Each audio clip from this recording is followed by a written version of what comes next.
Isang loser na lalaki ang biglaang bibiyayaan ng Panginoon ng napakagandang babae na magbibigay sa kanya ng lahat ng kanyang unang karanasan. Nagsimula ang kanyang storya sa pagpapakita sa atin ng isang bata na tawagin na lang nating Mario. Pangarap ni Mario na maging katulad niya ang kanyang lolo na isang magaling na manggagawa ng mga manika, subalit kaakibat ng kakaibang hilig na iyon ni Mario ay tila nilalayuan siya ng kanyang mga kaibigan sa dahilang ayaw nila sa ginagawang iyon ng ating bida. You're a freak! You're not my friend! I hate you!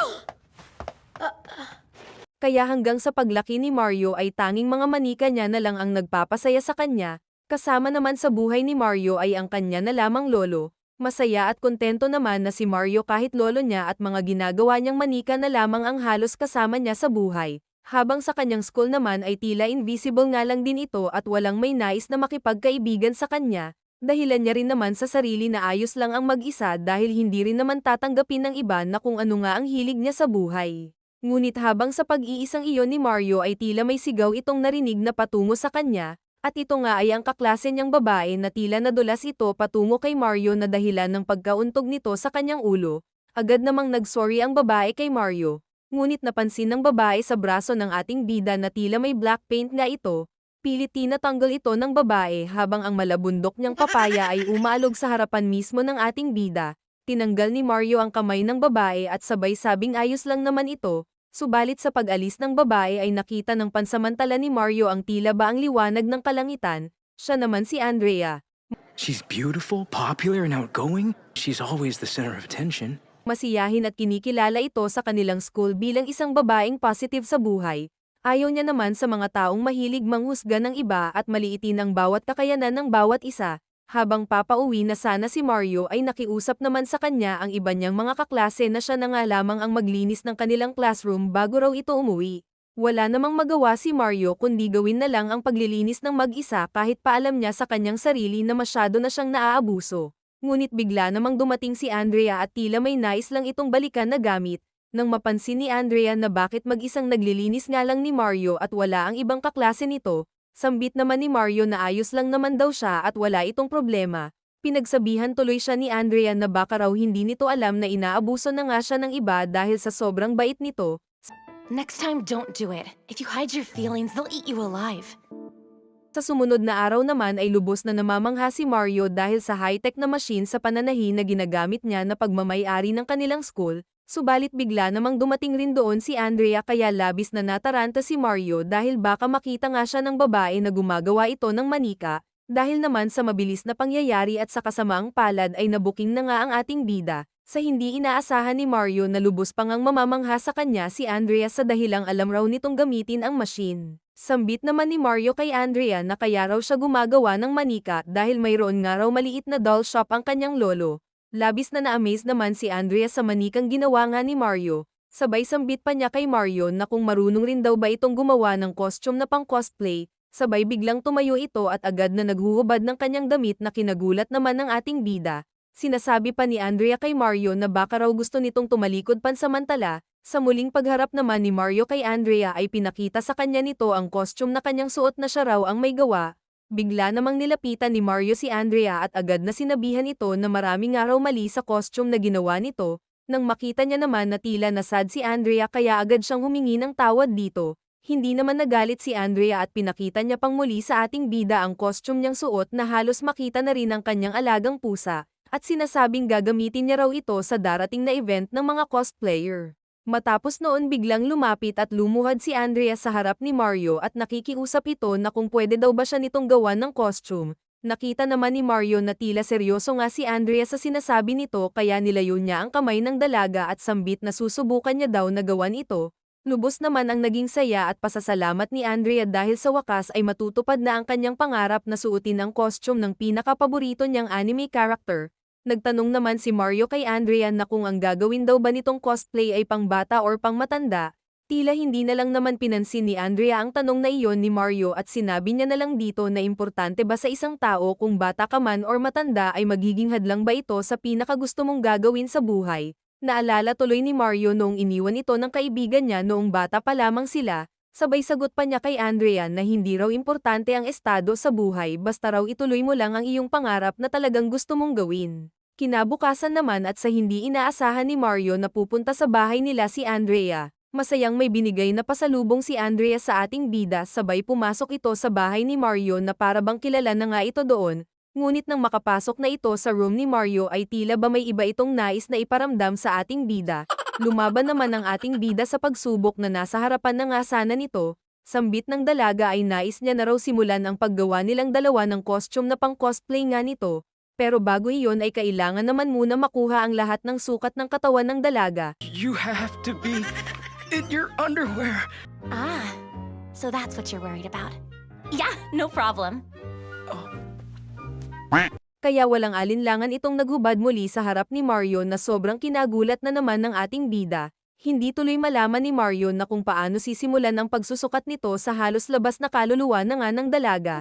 Ginawa na lang tuloy ni Mario na saktan ang sarili upang mawala ang kaba nito sa harap ng dalaga. Subalit bago matapos ang huling pagsusukat ni Mario at sa hindi niya sinasadya na may maling bagay siyang matatamaan. 20 centimeters! 20 centimeters! 20 centimeters? How is it that one number can blast everything out of my brain? Dahil naman doon ay lubos na uminit ang katawan ni Andrea at halos sakupin na ng kulay pula ang kanyang buong mukha, pero sa loob-loob nito ay tila masaya naman ito sa dahilang hindi nasad ang kipay nito. Matapos noon ay may binigay rin na guidebook at CD si Andrea kay Mario upang mas mapag-isipan niya pa nga ang paggawa ng costume. Kinagabihan habang pinapanood ni Mario ang CD na binigay sa kanya ng dalaga at hindi nito alam na makikita ito ng kanyang lolo. Inakala naman ni Lolo na rated movie ang pinapanood ng kanyang apo dahil sa mga weird na boses ng mga babaeng anime character na naririnig nito. May isang eksena naman tayong makikita na tila naka-cosplay na suot na si Andrea habang kasama si Mario. Sabay biglang hawak sa bibig ng dalaga at sinasabi kay Mario na Master, ano po ang aking maipaglilingkod sa inyo? Handa po akong gawin ang lahat ng inyong nais na mangyari at buong loob ko itong gagawin. Subalit ang lahat ng iyon ay isang panaginip lamang pala ng ating bida. Habang sa school naman ng ating bida ay ramdam pa rin ito sa kanyang sarili na may lang dahil sino nga raw ba ito para seryosohin na kaibiganin ni Andrea na sobrang famous nga sa school nila. Ayaw niya na lang sana lapitan ang dalaga dahil isa nga siyang loser sa kanilang school, subalit si Andrea na lang tuloy ang lumapit kay Mario at sinasabi sa mga kaibigan nitong mga babae na magkaibigan na nga raw sila ni Mario. Ngunit hindi pa rin maiwasan na makadinig si Mario ng mga negative comments tungkol nga sa kung bakit nilalapitan ito at kinakaibigan ng dalaga, dahil doon ay lubos namang dinamdam ito ng ating bida. Matapos naman ng mga narinig na iyon ni Mario ay ginawa niya na lang tuloy na iwasan ang dalaga. Sinusubukan naman ni Andrea na paulit-ulit na lapitan si Mario ngunit ang ating bida ay panay naman na ang pag-iwas sa dalaga. Hindi tuloy maintindihan ni Andrea na kung bakit nga ba siya bigla ang iniiwasan ni Mario. Subalit bago mag-uwian ang lahat at sa pagkakataon na iyon ay nakausap na rin ni Andrea si Mario. Sambit niya agad sa ating bida na baka raw gusto nitong sumama sa kanya na mag-mall daw sila. Agad naman tumanggi si Mario at sinabi niya sa dalaga na may gagawin daw siyang iba. Sabay mabilis na tumakbo ito paalis na para bang wala silang pinagsamahan. Subalit ang totoo sa loob-loob ni Mario ay naaawa na rin ito sa ginagawa niyang ang pag-iwas na iyon sa dalaga. Ngunit ang hindi niya alam na nasa tabi niya na pala ang dalaga at natanong siya agad nito na bakit nga daw ba siya iniiwasan ng ating bida. Umamin naman si Mario na kaya daw siya umiiwas sa dalaga dahil nahihiya ito sa mga iniisip sa kanya ng iba sa tuwing kasama niya si Andrea. Sambit naman ng dalaga sa ating bida na huwag nga raw nito isipin ang sasabihin ng iba at ang importante raw ay totoo silang magkaibigan. Sabay bigla siyang sinama ni Andrea at sinasabing pupunta raw sila ng mall para mamili ng mga gagamitin nila panggawa sa costume ng dalaga. Ngunit ang mga presyo naman ng mga bibilhin ng dalawa ay medyo may mahal kaya nag-aalala ang ating bida. Bigla namang nilabas ni Andrea ang kanilang pangbabayad at sinabi nito kay Mario na siya na ang bahala at binigyan naman daw siya ng pera ng kanyang mother. Matapos noon ay patuloy pa rin ang dalawa sa paghahanap ng iba pang bibilhin para sa gagamitin nila. Ngunit nag-try si Andrea na bumili rin ng kanyang stockings at habang sinusukat niya ito ay siya rin namang Mario hindi na malaman ang gagawin dahil sa pang-aasar sa kanya ng dalaga. Subalit tila ang dalaga ay wala pa ring balak tigilan na asarin ang matatag nating bida. Please, just let me go home. I can't take it! Andy's a screamer! Matapos naman bumili ng mga gamit ang dalawa ay dumaan na rin muna sila sa isang noodle store para kumain. Ngunit habang nag-uusap ang dalawa sa daanan tila tuloy pa rin sa pagbibiruan ang mga ito kahit naririnig na sila ng ibang tao. Isang dirty joke tuloy ang sinabi ni Mario na hindi naman kinaya ng mga taong nakakarinig. sabay sambit sa kanilang mga sarili na matindi na talaga mga kabataan ngayon hindi na mga tinatabla ng hiya sa kanilang mga sarili. Ngunit bago tuluyan umuwi ang dalawa ay mayroon naman munang pinakita si Andrea kay Mario ng mga larawan ng mga cosplayer na magaganda, ngunit napansin ng dalaga na bakit tila biglaan namang nanahimik ang ating bida. Sambit naman ni Mario na magaganda naman daw ang mga pinakita nga ni Andrea. Ngunit naalala niya noong bata pa siya ay minsan niya lang daw nasabi ang maganda ng bukal sa kanyang loob noong una niya ngang nakita at nagustuhan ang mga manika, kaya madalang lang raw makapagsabi ng maganda si Mario kapag ito ay gustong-gusto niya talaga, kaya nang minsang nagkasabay ang dalawa na sumakay sa tren ay dito na rin magsisimula ang malalim na pagtingin ng dalaga sa ating bida. Bago kasi makatulog si Mario dahil sa pagod ay masasabi niya muna sa dalaga na sobrang ganda raw nito kahit walang makeup. Nang marinig naman iyon ng dalaga ay tila ba may kakaiba itong biglang naramdaman nang hindi nito maipaliwanag. Naalala kasi ng dalaga ang mga nakaraang sinabi ng ating bida tungkol nga sa ibig sabihin niya ng maganda.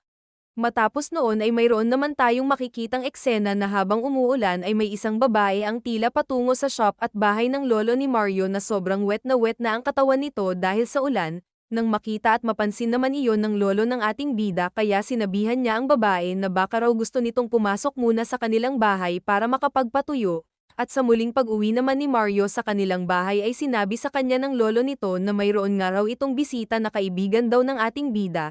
Naisip naman ni Mario na kasama niya nga lang naman si Andrea bago ito umuwi, kaya inakala ng ating bida na baka magnanakaw na nga raw ang pinapasok ng kanyang lolo sa bahay nila.